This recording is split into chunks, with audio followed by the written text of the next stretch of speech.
Hi, Dr. Warfel. This is my personal grief and loss video, and if I get emotional during this, I do apologize in advance, because I normally don't talk about what I'm about to present in this film unless it's with people that know me very well and people that I know that I can trust, and as well as, understand how what I felt. But when it comes to grief, for me, the earliest experience that I ever had when it came to death and loss was the exact date of May 27th, 2016. It was about 9 a.m. and originally I had set my alarm for 10 a.m. And this was also the exact same date that the graduating class of 2016 for Hopkinsville High School was supposed to have their graduation ceremony.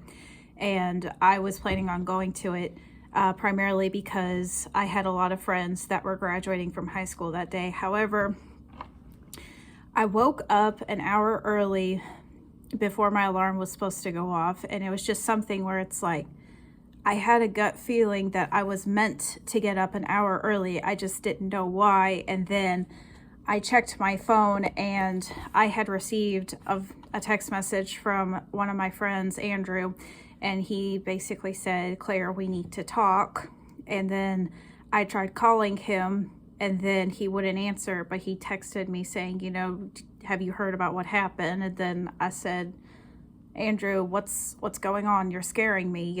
Did something happen with our friend Kaylin?" And then he said, "No, something happened with our friend Ellen." And then I asked him, "Well, is she okay? Did she get hurt or anything?" And then he said, "I don't know how to tell you this, Claire, but Ellen died this morning in a car accident." And it was an experience where as soon as I read that message, I was in an initial shock. I basically expressed in my emotions through a text message saying, what happened? And then I finally broke down about it, and, like, my body was aching because, I felt like, I had a lot of anxiety going on, and, my heart wouldn't stop pounding. And then I started to cry so much, and it was just one of those things where in my mind, I'm like, this isn't real. This can't be happening. And then, I was calling a few of my friends, and, they were all aware of what had happened, and, I didn't know what to really happen. I didn't know what to do, and I really didn't know how to take it all in. And, because even though we only knew each other for a year, my friend Ellen was like my best friend. And, she basically just welcomed me with open arms when I first met her. And, not a whole lot of people do that. Not a whole lot of people are very warm and welcoming when you first meet them. Potentially, some people may take a while before they're finally warm and welcoming and call you their best friend and everything. But Ellen wasn't like that. And and we had a group of friends, and we called ourselves the squad. And she was like a mother to us. She was basically the mother of the squad, you could say. And it was just something where I didn't know what to do or how to take it in. And it was just something that I least expected, because she was only 19 when she had died, and she died a month after her birthday. And it was just one of those things where I was looking forward to her coming to WKU to start her undergrad journey, and I was looking forward to her and I spending more time together. because her first year after graduating high school, she went to a community college first, and she was going to get all her credits transferred to WKU, and then finally start her undergrad career. And it was just heartbreaking because it's just I was looking forward to a new semester, and I was looking forward to possibly getting a fresh start after a lot of things that I went through personally that previous academic year, and I felt like I couldn't do that anymore because she was gone. And then I think the thing that I really enjoy, like, it was really hard for me specifically to handle her being gone, mainly because a lot of my friends who experienced the same thing that I did, they all lived in Hopkinsville, and they were able to see each other more frequently, whereas I was in Bowling Green, and it was hard because I felt alone, and I wanted to have like more time to spend with friends, actually physically spend time with them rather than texting them or calling them on the phone, because it got to where like every day I was crying about it. And then as more time progressed, it was something where almost every Sunday I was crying, and I guess it was just one of those things where it's like Sunday was the day that I would just sit at home and plan out my week, especially during an academic semester. And if I didn't have anything due to keep my mind occupied, I would think about her, and then I would just start crying because I wish that she was here with me rather than her life had been taken the way it did. And and I think one of the things that my dad told me when I called him about it, one of the things that he really stressed to me was that I get that she was your friend, and I get that you're hurt and that she's gone and everything. However, one way to look at it is that she's out of pain, and no matter what, she's always with you. And there were a few times too where I would take out a blank journal, and sometimes I would just write her a letter in the journal, and I would just sit and have just look them over and everything. And from time to time I'd check in with her dad to see how he and his family would be doing. But I think in some aspects, one of the things that I look back on is that people that we were all so close. In a way, it was one of those situations where we all became closer, and we all built stronger bonds. And and I think we all learned just to not take life for granted, and then just like live every day as if it's your last day. And then there are just things that we all say that make us remember her, such as going on trips to Dairy Queen, or learning how to drive stick shift, or even watching a Volkswagen drive past us, because the car that she drove was a Volkswagen Jetta, and it was a stick shift. And one of the things that we liked to reflect on is that she would explain to us that one day she was going to teach us all how to drive stick shift, and we were all going to learn how to drive stick shift one way or another. And then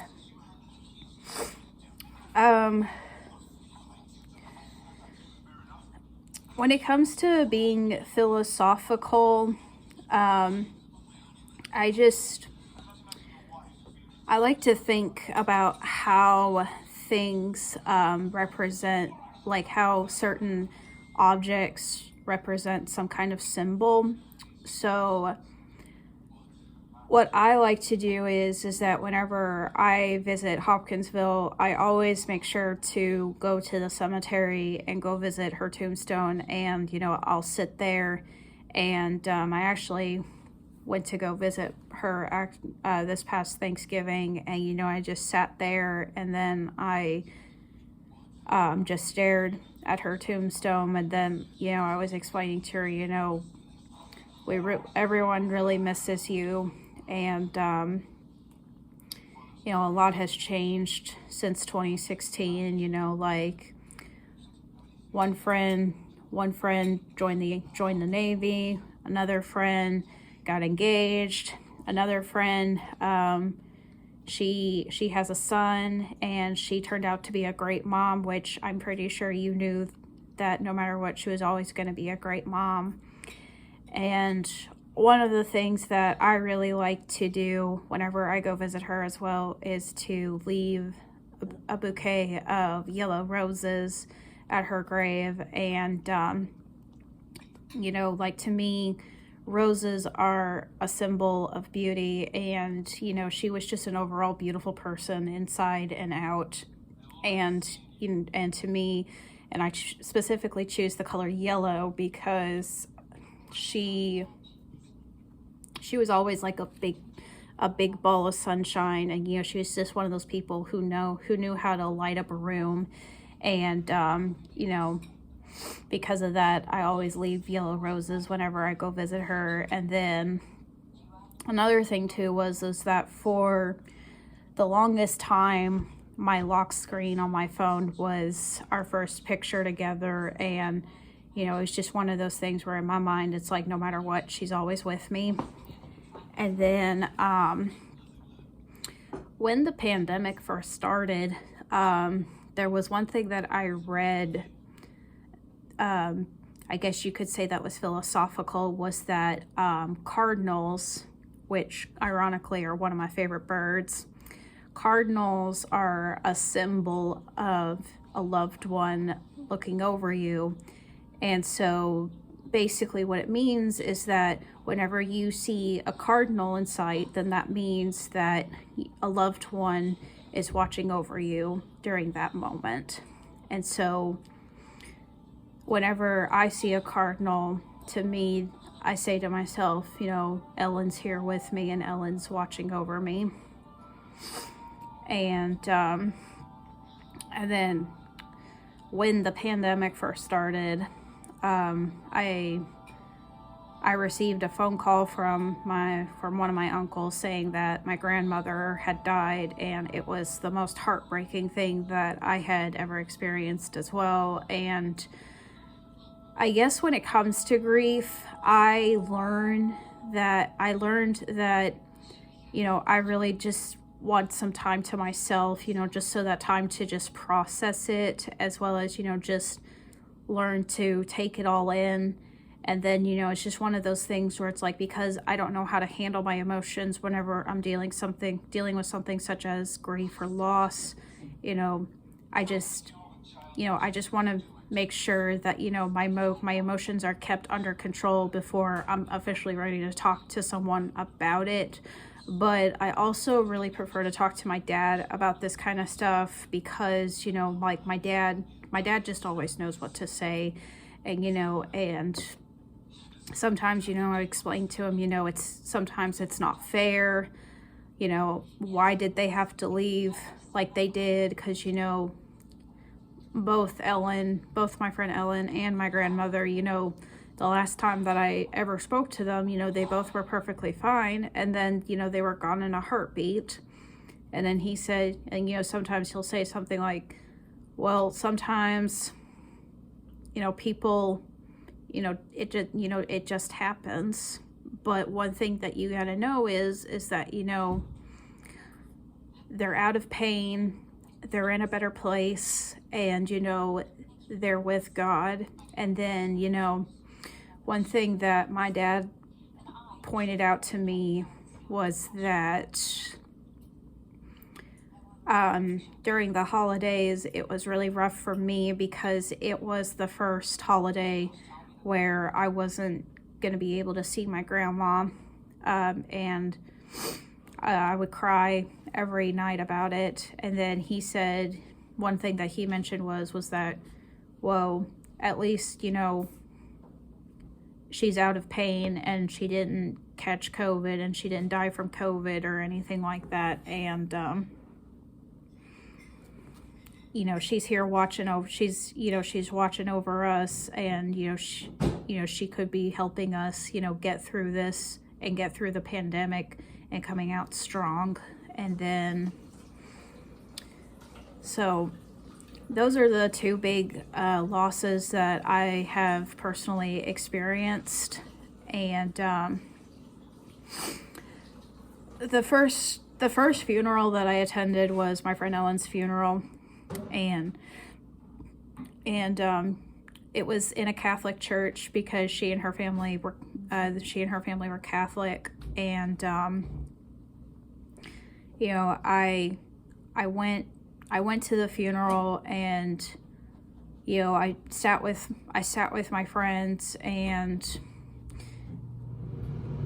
emotionally I was all right. But as soon as the service started, it was just something where in my mind I'm like, this can't be happening. This shouldn't be happening. I shouldn't be going to my best friend's funeral, something like that. And saying to myself, she wasn't supposed to go.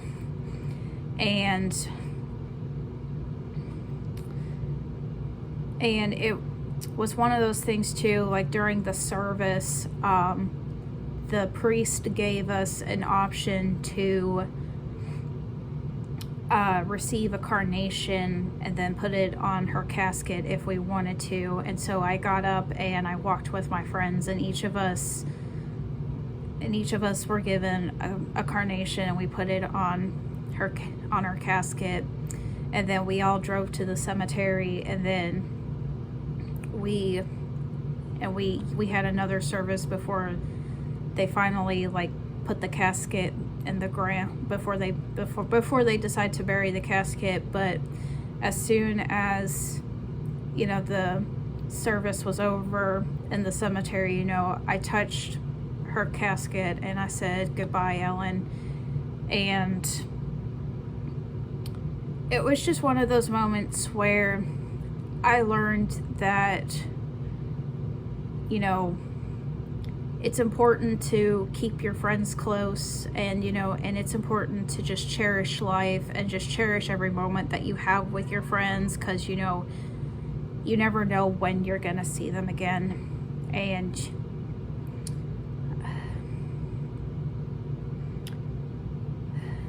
I just, I'm sorry. But I think in a way, no matter what type of loss that I have personally experienced, I think what has been a positive impact for most situations is that, the people who were going through the same experience that I was, or people who can relate to what I'm going through, is that, we build stronger bonds, and we were there for each other. And, and it's just one of those things too, where, sometimes, it's okay to be sad, but it's also okay to just look back on memories that you had with the person that passed, and, just think about the good times, and even, just laugh, and, just remember, who they were as a person, and, what they meant to you. And overall, that no matter what, whether they're alive or they're gone, they're always going to be with you. And to me, both my friend Ellen and my grandmother, I know they're always with me. And the last time that I visited my friend Ellen's grave, I specifically told her, my grandmother's probably up there with you right now. And so when you see her, please say hi to her for me, and please give her a hug for me and tell her that I miss her. Sorry.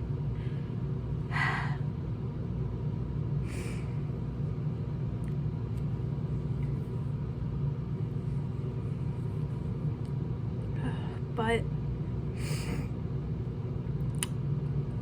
I think overall too is that, you know, grief is the last thing that I ever want to experience, but you know, we all do, and that's part of life. But you know, like I said, the people that you lose, no matter what, they're always with us. And I know that my friend Ellen is probably with me right now, and I know that my grandmother is probably with me right now. But I do know that they're both out of pain. They both lived really good lives, and they both made a positive impact to whoever, you know, they associated with themselves with, or whoever, you know, they touched in life. And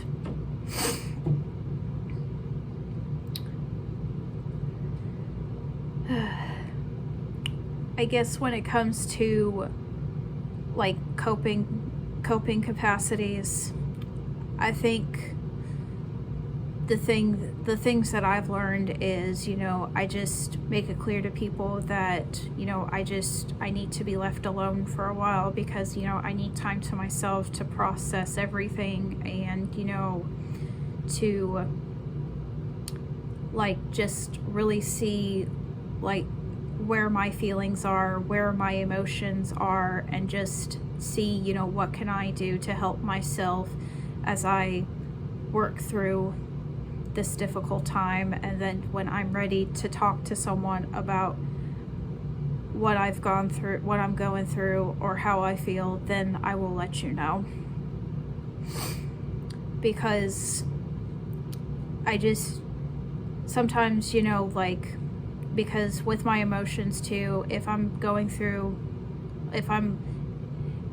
have gone through a loss with someone, it's just one of those things where it's like, in my mind, I'm like, this can't be right, or, you know, this isn't surreal to me, you know, I don't know how I'm gonna live, or I don't know how, you know, I'm gonna go on life knowing that this person who is of importance to me is gone.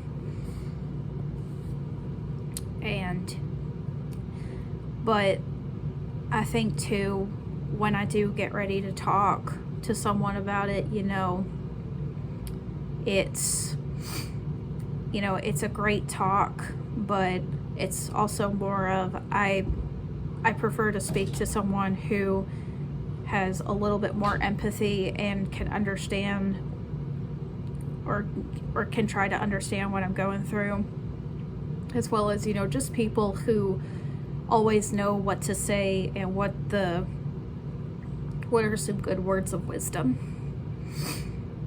And that's really the best strategy that I feel is best for me when I'm experiencing loss. Thank you.